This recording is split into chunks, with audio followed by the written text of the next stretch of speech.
For 518 years, the Joseon dynasty ruled the Korean peninsula.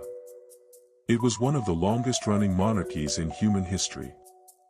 It outlasted the Ottoman Empire's classical period. It outlasted the Ming and Qing dynasties of China. It survived invasions, famines, internal rebellions, and the deaths of 27 kings. It did not survive Japan. On August 29, 1910, the Korean Empire, the successor state to Joseon, ceased to exist as a sovereign nation. It was absorbed into the Japanese Empire through a treaty that historians have debated ever since, not because its consequences are unclear, but because the circumstances of its signing have never been fully accepted as legitimate. Korea's last emperor, Sunjong, did not sign it willingly. The dynasty that his ancestors had built across 5 centuries ended not in battle, not in revolution, not in the gradual exhaustion that brings most empires to their close. It ended in a room, with a document, under conditions that the people who experienced them described as coercion dressed in diplomatic language. This is the story of how a 500-year dynasty was erased, and what that erasure cost. The Joseon dynasty was founded in 1392 by General Yi Songhai. He had overthrown the Goryeo kingdom through a combination of military power and political maneuvering that was, by the standards of 14th century Korea, both decisive and ruthless. He established a new capital at Hanyang, the city that would become Seoul, and built around it a state structured on Neo-Confucian principles that would define Korean society for the next 5 centuries.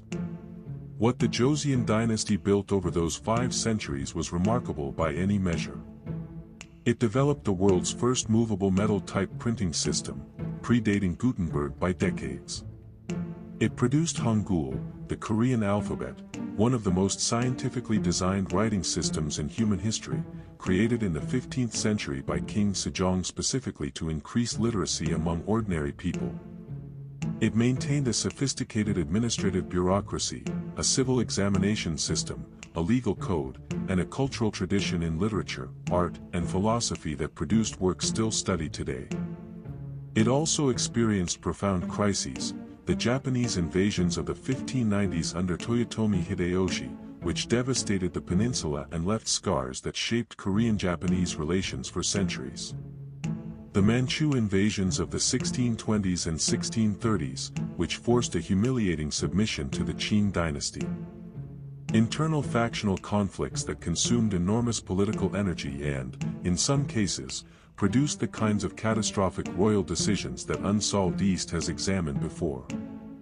It survived all of them. What it could not survive was the late 19th century. By the 1870s, the Joseon dynasty faced a world it had not been designed to navigate. The Western imperial powers were reshaping Asia. Japan had undergone the Meiji Restoration in 1868, a radical modernization that transformed it from a feudal society into an industrializing state with imperial ambitions within a single generation. China, Korea's traditional suzerain, was weakening under the pressure of Western encroachment and internal rebellion. Korea, which had maintained a policy of deliberate isolation from Western contact, earning it the name the Hermit Kingdom among Western observers, was being pressured to open. Japan forced the issue first. The Treaty of Ganghwa in 1876 opened Korean ports to Japanese trade under terms that Koryo historians have characterized as unequal, modeled on the unequal treaties that Western powers had imposed on Japan and China, and now reproduced by Japan against its neighbor. The Joseon court's response to the crisis was fractured. Reform factions argued for rapid modernization. Conservative factions argued for the preservation of traditional order.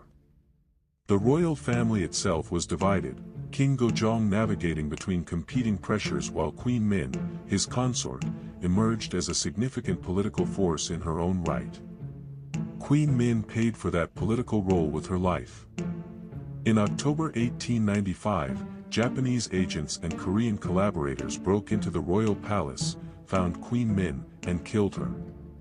Her body was burned in the palace grounds. The Japanese government's official response was to distance itself from the action while declining to hold the perpetrators fully accountable. King Gojong, shaken and vulnerable, sought refuge in the Russian legation, a humiliation that his kingdom could not fully recover from. The decade between 1900 and 1910 was the decade in which Japan systematically dismantled Korean sovereignty. It was not done in a single act. It was done in stages, each stage producing a treaty, each treaty reducing Korean autonomy further, each reduction making the next step easier to impose. The process was deliberate. It was documented.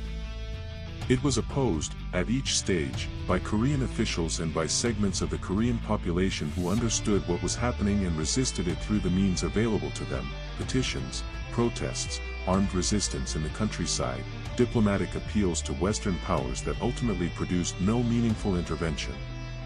The Yulsa Treaty of 1905, signed following Japan's victory in the Russo-Japanese War, which eliminated Russia as a counterbalancing power in the region, stripped Korea of its diplomatic sovereignty. Korea could no longer conduct its own foreign relations.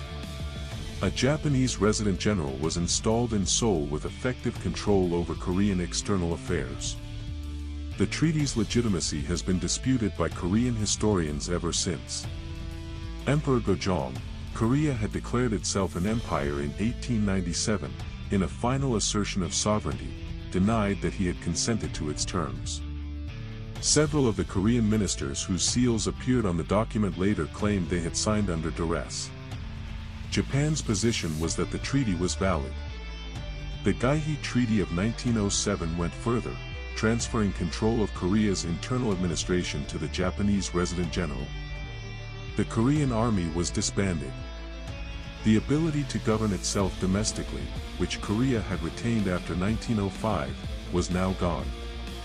On August 22, 1910, the Japan-Korea Annexation Treaty was signed. Korea ceased to exist as a sovereign state. Emperor Sunjong, Gojong's son, who had ascended to the throne in 1907, later stated that he had not willingly signed the Annexation Treaty.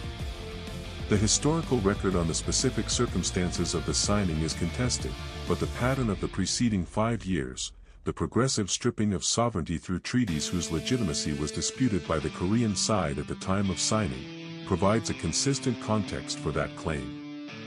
The dynasty that had ruled for 518 years was over.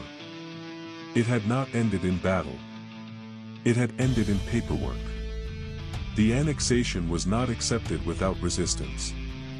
The Righteous Army Movement, Wibyung, had been fighting Japanese encroachment in the Korean countryside since the late 19th century. Farmers, former soldiers, Confucian scholars, and local leaders organized armed resistance across the peninsula. The Japanese military suppressed the movement with systematic violence. Estimates of Koreans killed in counterinsurgency operations in the years around annexation run into the tens of thousands. Diplomatic resistance had been attempted. Lee Jun, a Korean diplomat, traveled to the Hague Peace Conference in 1907 to present Korea's case against the Yulsa Treaty to the international community. He was denied access to the conference floor. He died in The Hague, the circumstances of his death disputed, some accounts suggesting suicide in protest, others suggesting illness. The international community did not intervene. The United States, which had its own imperial interests in the Philippines, had tacitly acknowledged Japanese dominance in Korea through the Taft-Katsura Agreement of 1905. Britain, allied with Japan since 1902, had no interest in opposing its allies' actions. Russia had been defeated.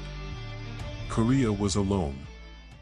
The 35 years of Japanese colonial rule over Korea, from 1910 to 1945, were not uniform in their intensity or their methods. The early period was characterized by direct military administration and the suppression of Korean political and cultural expression. Land surveys that dispossessed Korean farmers. The dissolution of Korean civic organizations. Restrictions on Korean language publishing. The response came on March 1, 1919. The March 1 movement, Samul Undang, was one of the largest non-violent independence demonstrations in Asian history. Across the Korean peninsula, In cities, towns, and rural villages, Koreans gathered to read and sign the Korean Declaration of Independence. The movement had been organized in secret by religious leaders, students, and activists who understood that the international attention following World War I, with its rhetoric of national self-determination, offered a moment to make Korea's case to the world. An estimated 2 million people participated across the peninsula. The Japanese response was suppression. Korean historians estimate that several thousand people were killed in the suppression of the March 1st movement, with tens of thousands arrested and imprisoned. The independence the demonstrators sought was not granted. The international community, preoccupied with the Paris Peace Conference and the competing demands of the post-war settlement, did not intervene on Korea's behalf.